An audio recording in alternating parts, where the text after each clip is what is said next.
પાંચમા ચેપ્ટરની અંદર આ પ્રકારના પ્રશ્નો 2014-2015માં નીટની અંદર પૂછાયેલા છે. તો એ જ પ્રશ્નને જો આપણે ચેપ્ટર નંબર 1માં લેવા હોય તો જુદા જુદા મૂલ્યો માટે કેવી રીતે ગણી શકાય, એને અહીંયા આપણે કેવી રીતે ડાયપોલ મોમેન્ટ વ્યાખ્યાયિત કરી છે અને એ વ્યાખ્યાનો ઉપયોગ કેવી રીતે કર્યો છે તે આપણે જોઈએ. તો કે L લંબાઈની ડાયપોલ મોમેન્ટ P છે. તેને અર્ધવર્તુળાકાર વાળતા નવી ડાયપોલ મોમેન્ટ કેટલી થાય? બરાબર સમજો. આ જ વસ્તુ પાંચમા ચેપ્ટરની અંદર ચુંબકીય ડાયપોલ મોમેન્ટ અથવા ચુંબકીય ચાર્જમાત્રા સ્મોલ m કહેવાય છે. તો ખાલી અહીંયા P ની જગ્યાએ m મૂકી અને આ દાખલો ગણી શકાય અથવા આ MCQ ગણી શકાય. ચલો કેવી રીતે ગણીએ છીએ એ આપણે જોઈએ એટલે આપણને ખ્યાલ આવે કે ભાઈ આપણો જવાબ કેવી રીતે આવે છે. તો એક વિદ્યુત ડાયપોલની ડાયપોલ મોમેન્ટ કેવી રીતે ગણાય, તો આપણે આવું સમજાવેલું છે કે વિદ્યુત ભાર એકબીજાથી પરિમિત અંતરે હોય. એક ઋણ વિદ્યુત ભાર હોય, બીજો ધન વિદ્યુત ભાર હોય અને આ બે વચ્ચેનું પરિમિત અંતર અહીંયા આપણને રકમમાં L આપેલું છે એટલે આપણે કેપિટલ L લઈ લીધું. તો -q + q આ બંને વચ્ચેનું અંતર L. હા, મેં અહીંયા બિંદુઓના નામ આપ્યા કે એ બિંદુએ -q વિદ્યુત ભાર છે અને C બિંદુએ +q વિદ્યુત ભાર છે. તો એની ડાયપોલ મોમેન્ટનું સૂત્ર શું થાય? તો કે આમ તો P = q × 2a લેતા હતા. 2a એટલે બે વિદ્યુત ભાર વચ્ચેનું અંતર. તો અહીંયા આપણે શું કરીએ છીએ તો કે કોઈ એક વિદ્યુત ભારનું મૂલ્ય ગુણ્યા બે વિદ્યુત ભાર વચ્ચેનું અંતર. કાયદેસરનું સૂત્ર આપણું આ જ છે. પણ ત્યાં આપણે 2a લેતા હતા થિયરીમાં એટલે. તો હવે સૂત્ર લેવું હોય તો શું થાય તો કે માટે P = q × કેપિટલ L. હા, 2a ની જગ્યાએ અહીંયા L આવશે, બીજો કોઈ ફેર છે નહીં. પણ વ્યાખ્યા જે છે કે કોઈ એક વિદ્યુત ભારનું મૂલ્ય ગુણ્યા બે વિદ્યુત ભાર વચ્ચેનું અંતર. ચલો હજી આપણે શું કરીએ છીએ તો કે આ ડાયપોલને મારે અર્ધવર્તુળાકારમાં વાળવાની છે. તો સ્વાભાવિક છે કે લંબાઈ શેમાં પરિવર્તિત થાય તો કે અડધા પરિઘમાં. તો અહીંયા જો આપણે આકૃતિ જોતા હોઈએ તો હવે આકૃતિ આ રીતના થશે તો કે અડધો પરિઘ એ ડાયપોલની લંબાઈ થશે કે જે હું અહીંયા ફરીથી લઉં એટલે ખ્યાલ આવે કે ભાઈ આ જે લંબાઈ છે એ શેમાં પરિવર્તન થઈ તો કે આમ થઈને આમ અર્ધવર્તુળમાં પરિવર્તન થઈ ગયું. ટૂંકમાં સીધો સળિયો હતો એને આપણે અર્ધવર્તુળ આકારમાં વાળી દીધો. તો શું ફેર પડે? તો ફેર એટલો જ પડશે કે અહીંયા A અને C વચ્ચેનું જે અંતર છે એ બદલાઈ જશે. તમે જુઓ કે A વિદ્યુતભાર અહીંયા આવી ગયો એટલે એ બિંદુએ રહેલો વિદ્યુતભાર -q અહીંયા આવી ગયો. C બિંદુએ રહેલો વિદ્યુતભાર +q અહીંયા આવી ગયો. ટૂંકમાં બે વચ્ચેનું અંતર બદલાઈ ગયું. બે વચ્ચેનું અંતર બદલાઈ ગયું તો આપણે એ બે વચ્ચેનું અંતર ગણવું પડે. હા, અહીંયા અંતર ગણવું થોડું સહેલું પડશે કારણ કે આપણો અર્ધવર્તુળનો આ વ્યાસ બની ગયો કે બે વિદ્યુતભાર વચ્ચેનું અંતર એટલે વ્યાસ જેટલું માપ થાય. તો લંબાઈનું રૂપાંતરણ ત્રિજ્યામાં કરી અને પછી વ્યાસમાં રૂપાંતરણ કરી શકાય. કેવી રીતે તો એ આપણે જોવાનું છે. તો કે લંબાઈ જે હતી સળિયાની એ શેમાં પરિવર્તિત થઈ તો કે અડધા પરિઘમાં. અડધો પરિઘ એટલે 1/2 × 2πr. તમને ખ્યાલ જ હશે કે વર્તુળનો પરિઘ 2πr થાય. તો કે 1/2 × 2πr = L. એમાંથી આ બે તો ઉડી જવાના. તો કે માટે πr બરાબર તો કે L. તો કે r = L/π થાય. એટલે કે આ અર્ધવર્તુળની ત્રિજ્યા L/π આવી. હવે આપણે એવું કહી શકીએ છીએ કે બે વિદ્યુતભાર વચ્ચેનું અંતર એટલે અર્ધવર્તુળનો વ્યાસ થાય. અડધા વર્તુળનો શું થશે? વ્યાસ થશે. તો કે વ્યાસનું મૂલ્ય તો કે ત્રિજ્યા ગુણ્યા 2 તો કે 2r બરાબર તો કે જમણી બાજુએ કે 2L/π. ચલો શું મળી ગયું તો મને A અને C વચ્ચેનું અંતર મળી ગયું. એટલે કે બે વિદ્યુતભાર વચ્ચેનું નવું અંતર મળી ગયું. તો નવી ડાયપોલ મોમેન્ટ બરાબર જેને આપણે P' વડે દર્શાવીએ તો કે કોઈ એક વિદ્યુતભારનું મૂલ્ય ગુણ્યા બે વિદ્યુતભાર વચ્ચેનું નવું અંતર. હવે નવું અંતર એટલે 2r અથવા AC વડે પણ દર્શાવી શકીએ છીએ. તો કે માટે P ડેશ બરાબર તો કે વિદ્યુતભારનું મૂલ્ય એટલે Q. નવું અંતર એટલે 2L/π. પણ સમીકરણ 1 આપણને શું કહે છે તો કે Q * L ની જગ્યાએ તો હું P મૂકી શકું છું કારણ કે એની ડાયપોલ મોમેન્ટ આપણને રકમમાં P આપેલી છે. તો કે માટે P ડેશ બરાબર 2P/π. એટલે આપણો જે જવાબ છે એ ઓપ્શનમાં આવશે. જો કેવી રીતે આવ્યું આ ખાસ સમજવાનું છે કે એક જ વાક્ય એક જ લોજિક કે કોઈ એક વિદ્યુતભારનું મૂલ્ય ગુણ્યા બે વિદ્યુતભાર વચ્ચેનું અંતર તો એને આપણે વિદ્યુત ડાયપોલ મોમેન્ટ કહીએ છીએ. ગમે તે કરો નવું અંતર શોધી કાઢો. તો એના માટેનું જે ગણિત છે એ આપણને આવડવું જોઈએ. હમણાંના જેવો જ પ્રશ્ન છે આપણો આ, પરંતુ અહીંયા થોડું ગણિત જુદું આવશે એ તમે સમજી શકો છો કે L લંબાઈની એક ડાયપોલ છે. આ ડાયપોલની ડાયપોલ મોમેન્ટ એટલે કે વિદ્યુત દ્વિધ્રુવી ચાક માત્રા P છે. તેને મધ્યમાંથી વાળતા એટલે કે L આકારમાં વાળતા નવી ડાયપોલ મોમેન્ટ કેટલી થાય? હવે અહીંયા એક વસ્તુ સમજવાની છે કે ગણિત હમણાં જ આપણે ગણાવ્યું કે બે વિદ્યુતભાર વચ્ચેનું અંતર જે બદલાઈ જાય છે એ જ ગણવાનું થાય. તો શરૂઆતમાં તો આપણે આગળ ગણ્યું એ જ રીતના કે વિદ્યુત ડાયપોલ મોમેન્ટ P બરાબર કોઈ એક વિદ્યુતભારનું મૂલ્ય ગુણ્યા બે વિદ્યુતભાર વચ્ચેનું અંતર એટલે કે પહેલા L લંબાઈની એક ડાયપોલ લેવાની થઈ. એમાં મેં હમણાં સમજાવ્યું કે એક છેડા ઉપર એટલે કે એ બિંદુએ આપણો -Q વિદ્યુતભાર છે. C છેડા ઉપર આપણો +Q વિદ્યુતભાર છે. આ બે વચ્ચેનું અંતર તો રકમમાં L આપેલું છે. તો કે ડાયપોલ મોમેન્ટ P બરાબર કોઈ એક વિદ્યુતભારનું મૂલ્ય એટલે Q. મૂલ્ય કીધું છે એટલે ધન જ લેવાનું થાય. બે વિદ્યુતભાર વચ્ચેનું અંતર એટલે L. વ્યાખ્યા તરીકે આપણે લેતા હોય સૂત્ર લેતા હોય તો Q * 2A કહેતા હતા.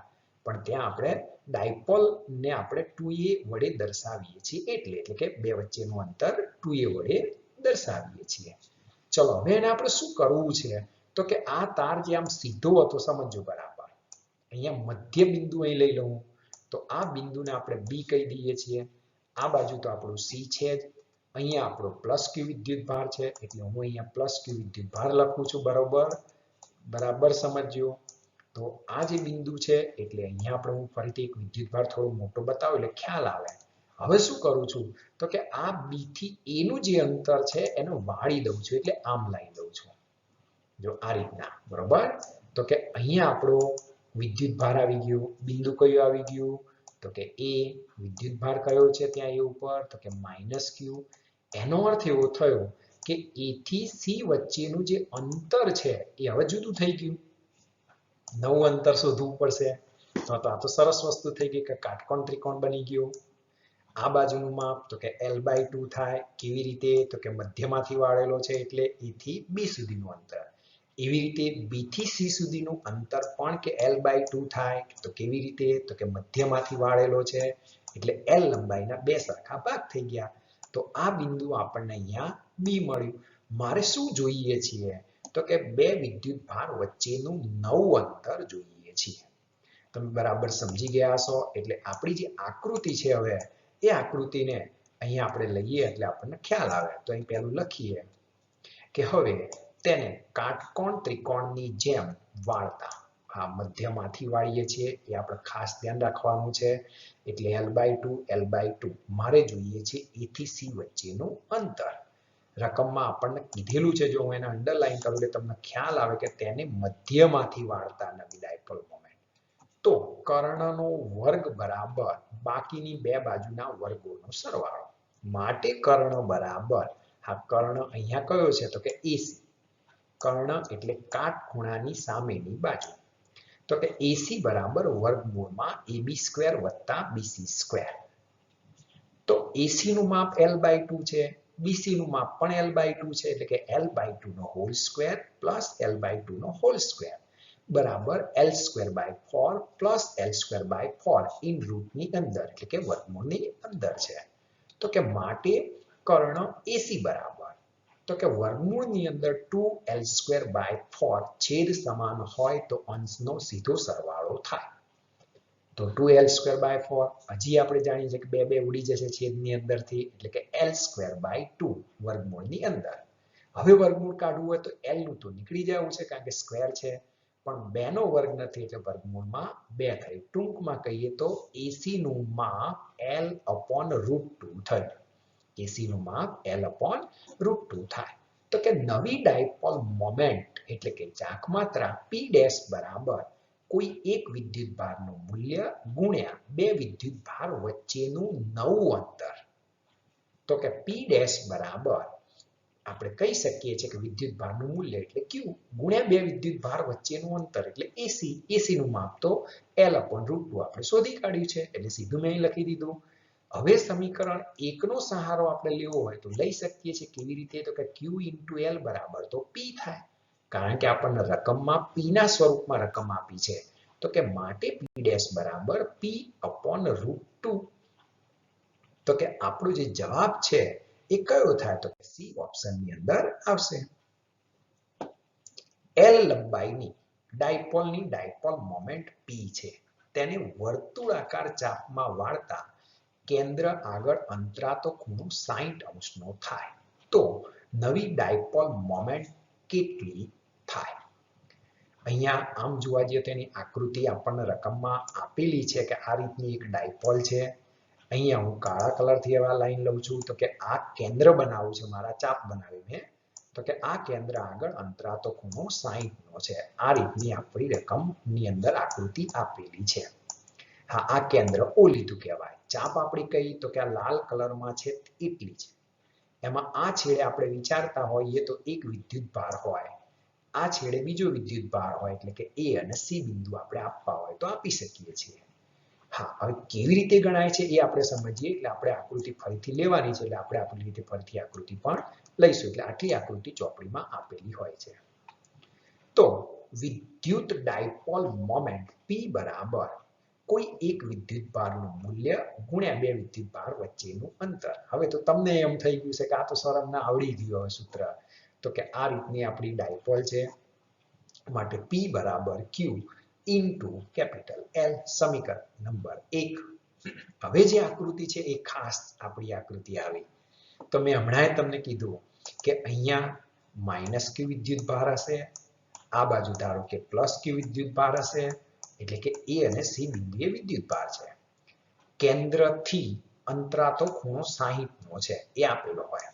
હા અહીંયા આ તમને અહીંયા મેં R લખેલું છે પણ ના લખ્યું હોય તો પણ તમને ખબર પડી જ જાય કે ચાપ હોય એટલે ત્રિજ્યા R થાય. કેવી વાત થઈ તો કે આ એક આખું વર્તુળ છે સમજો બરાબર. આ આપણું કેન્દ્ર છે. હવે કેન્દ્રથી હું ધારો કે 60°નો ખૂણો અંતરાલ એવી રીતે બે લાઈનો આમ દોરું તો આ રીતની આ બે લાઈન થઈ. કેન્દ્રથી આ કેટલો ખૂણો છે 60°નો. તો આપણી ચાપ લેવાની થાય તો અહીંયા હું જો સમજાવતો થોડી ઘાટી લીટી કરીને કરું તો આટલીથી આટલી ચાપ આપણે લેવાની થાય. આટલી વસ્તુ આપેલી છે તો સ્વાભાવિક છે કે કેન્દ્રથી આ અંતર પણ ત્રિજ્યા થાય અને આ અંતર પણ ત્રિજ્યા થાય. બીજી વસ્તુ કે 360°નો ખૂણો હોય આખો રાઉન્ડ જાય ત્યારે તો સ્વાભાવિક છે કે આ 60°નો ખૂણો લીધો એટલે પરિઘનો છઠ્ઠો ભાગ થાય.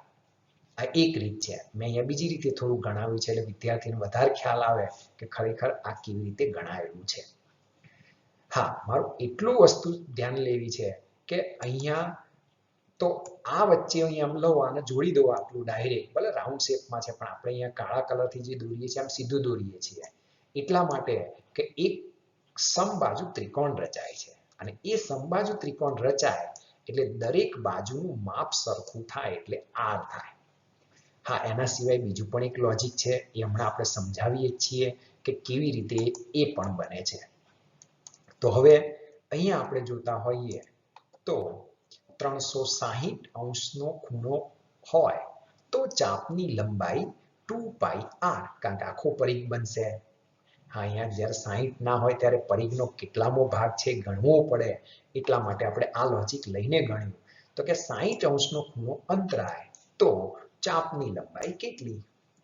આમ જનરલી આપણી લંબાઈ કેટલી હતી તો કે કેપિટલ L. એને રાઉન્ડ શેપમાં વાળી દીધી એટલે બે વચ્ચેનું અંતર બદલાઈ ગયું A અને C બાકી ચાપની લંબાઈ અથવા તારની લંબાઈ બદલાયેલી નથી, ધ્યાન રાખજો. બિંદુ A અને C વચ્ચેનું અંતર બદલાઈ જાય છે. તો માટે ચાપની લંબાઈ કેપિટલ L બરાબર 2πr ગુણ્યા 60 ભાગ્યા 360. તો L બરાબર 2πr ભાગ્યા 6 થાય. પરિઘનો છઠ્ઠો ભાગ થાય. મેં હમણાં તમને આકૃતિ દોરીને સમજાવી કે 360 ના 60 ના એવા આપણે ભાગ પાડીએ તો 6 ભાગ થાય. તો 2πr ભાગ્યા 6 એટલે કે πr/3. મારે r જોઈએ છે. કેમ r જોઈએ છીએ? તો આવું તમે ગણિતની અંદર ભણેલા છો. કદાચ જો તમને યાદ હોય તો કે આ ત્રિજ્યા r છે. આ ત્રિજ્યા પણ સ્મોલ r બની. હવે બીજી વસ્તુ, અંતરાતો ખૂણો 60 છે. તો આ ખૂણાની સામેની બાજુ એટલે કે સ્મોલ r. આ ખૂણાની સામેની બાજુ એટલે પણ સ્મોલ r. સમજો બરાબર. તો એનો અર્થ કે જો બે બાજુના મૂલ્યો સમાન હોય તો સામ સામેના ખૂણા પણ સરખા થાય, સમાન થાય. એનો અર્થ કે 60 ખૂણો જતો રહ્યો છે એટલે 120 બાકી રહ્યા છે. હવે 120 ના બે ભાગ પાડો તો 60 થાય. ફરીથી ત્રિકોણના ત્રણેય ખૂણાનો સરવાળો 180 થાય. એમાં તમને એક ખૂણાનું માપ 60 આપી દીધેલું છે.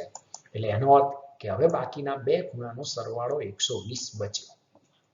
હમણાં જ કીધું કે જો સામસામેની બાજુ સમાન હોય તો ખૂણાઓના માપ સરખા હોય. તો એનો અર્થ કે 120 ના બે સરખા ભાગ પાડો એટલે 60 થાય. તો આવી રીતે આ જે ત્રિકોણ બન્યો એ કાટકોણ સમબાજુ ત્રિકોણ બનશે. જોજો અહીંયા હું દોરું છું કે A, O અને C. આ એક આપણો સમબાજુ ત્રિકોણ થયો. અને સમબાજુ ત્રિકોણ હોય તો બધી બાજુનું માપ સમાન હોય. એનો અર્થ કે હું ત્રિજ્યા શોધી કાઢું એટલે મને AC નું માપ મળી જાય. A થી C બિંદુનું માપ મળી જાય. તો માટે આપણે કહી શકીએ છીએ કે r બરાબર 3l/π. r બરાબર 3l/π. જો r નું મૂલ્ય આપણને મળી તો સીધું કે અહીં OA બરાબર OB બરાબર r ત્રિજ્યા અને AOB બરાબર 60 હોવાથી સમબાજુ ત્રિકોણ થાય. કેવી રીતે? તો કે સામસામેની બાજુઓ સમાન છે એટલે એની સામેના ખૂણાનું મૂલ્ય પણ સમાન થાય. તેથી AC બરાબર r થશે. હવે r મળી ગયું તો કે નવી ડાયપોલ મોમેન્ટ P' બરાબર કોઈ એક વિદ્યુતભારનું મૂલ્ય ગુણ્યા બે વિદ્યુતભાર વચ્ચેનું નવું અંતર. જો નવું અંતર થઈ ગયું હોય તો માટે P' બરાબર Q ઇન્ટુ AC, A થી C વચ્ચેનું અંતર. આ A થી C વચ્ચેનું અંતર એટલે આપણે r કીધું છે અને r ની જગ્યાએ 3l/π મૂકી શકીએ છીએ. તો કે સમીકરણ 1 ઉપર 3 Q ઇન્ટુ L ની જગ્યાએ આપણે શું મૂકી શકીએ છીએ? તો કે P. તો કે માટે P' બરાબર 3p/π થાય. P' બરાબર શું થશે? 3p/π. એટલે કે આપણો ઓપ્શન B આવશે. જો કેવી રીતે સમજાવીએ છીએ, આ જુદા જુદા કિસ્સા લઈને સમજાવે એટલે તમને એક સાથે લઈએ એટલે થોડો ખ્યાલ આવે કે ભાઈ પ્રશ્નને કેવી રીતે ક્યાં આપણે ટ્વિસ્ટ કરી શકીએ છીએ. ડાયપોલ મોમેન્ટનો આકૃતિવાળો આ એક MCQ આપણે જોઈએ એટલે આપણને ખ્યાલ આવી જાય કે ક્યાંથી ક્યાં સુધી આપણે લોજિકને લઈ જઈ શકીએ છીએ. તો કે L લંબાઈનો એક સમબાજુ ત્રિકોણ લીધો જેનું નામ આપણે અહીંયા ABC આપેલું છે. તો આ A, B અને C જે શિરોબિંદુઓ છે એના ઉપર Q, -2Q અને Q વિદ્યુતભારો હોય તો તંત્રની કુલ ડાયપોલ મોમેન્ટ શોધો. પહેલા તો આપણને એમ થાય કે ક્યાં ત્રિકોણ ને એના ઉપર વિદ્યુતભાર મૂકીએ તો એમાં ડાયપોલ મોમેન્ટને શું લેવા દેવા. તો અહીંયા આકૃતિ જોઈએ એટલે આપણને ખબર પડે કે હા ડાયપોલ મોમેન્ટ આવશે તો ખરી. કેમ? તો કે A બિંદુએ જો મેં Q વિદ્યુતભાર મૂક્યો, B બિંદુએ તો અહીંયા આપણે Q વિદ્યુતભાર મૂક્યો અને C બિંદુએ તો કે -2Q વિદ્યુતભાર મૂક્યો. ચલો હવે પરિણામે ડાયપોલ મોમેન્ટ શું થાય? હા તમે તો ABC પ્રમાણે લો તો પણ ચાલે. અહીંયા મેં C ઉપર -2Q મૂક્યું છે તો પણ ચાલે.